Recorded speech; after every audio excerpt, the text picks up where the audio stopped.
Many people imagine that Ferrari only creates legendary cars, machines that mark generations and make any fan fall in love. But there is one model that generated surprise, disappointment, and a lot of controversy. A car that even made Ferrari question what it was doing.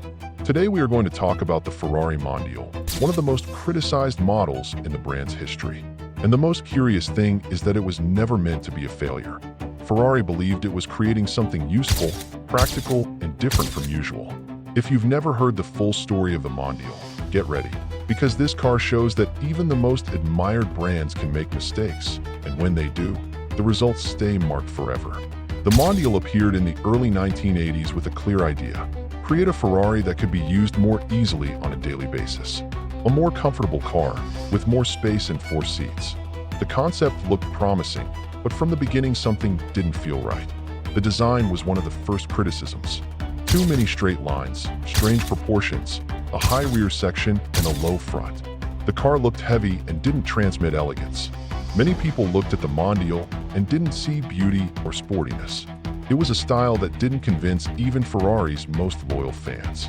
The engine didn't help either. Even though it was a V8, its performance was weak for a car wearing the Cavallino on the hood.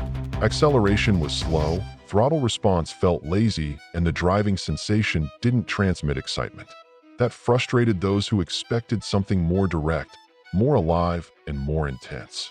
The electrical system became a constant headache. Windows got stuck, lights failed, sensors showed errors, and the air conditioning rarely worked as it should. Maintenance was expensive and frequent. Many owners complained that they spent more time at the workshop than on the road. Keeping the Mondial running was a challenge that few were willing to face. The weight of the car also hurt the driving experience. The Mondial wasn't agile in corners, didn't feel safe at high speeds, and seemed to struggle with its own size. The combination of high weight and modest power created a dull experience. It wasn't fun to drive. And coming from a Ferrari, that hurt its reputation even more. Even with all these criticisms, Ferrari tried to fix the project over time. New versions appeared with better engines, improved electronics, and a slightly more refined interior. The performance got better, reliability increased, and the finish became a bit nicer.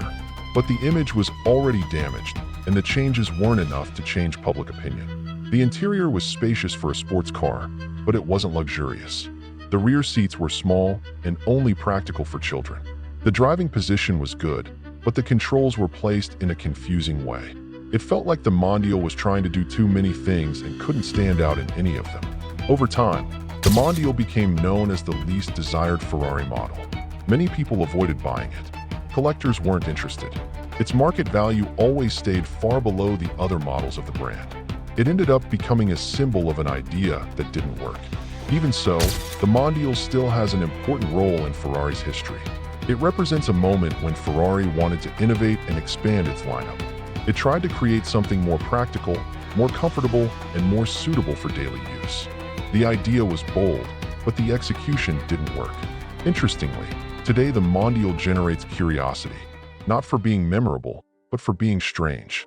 Some people buy it precisely because it stands out for unusual reasons. Others see it as a more affordable way to own a Ferrari. And at classic car meetings, it always attracts attention, because it carries a past full of mistakes, adjustments, and decisions that are hard to understand. The Mondial didn't stand out for its performance. It didn't make history on the racetrack. It didn't win fans with its beauty.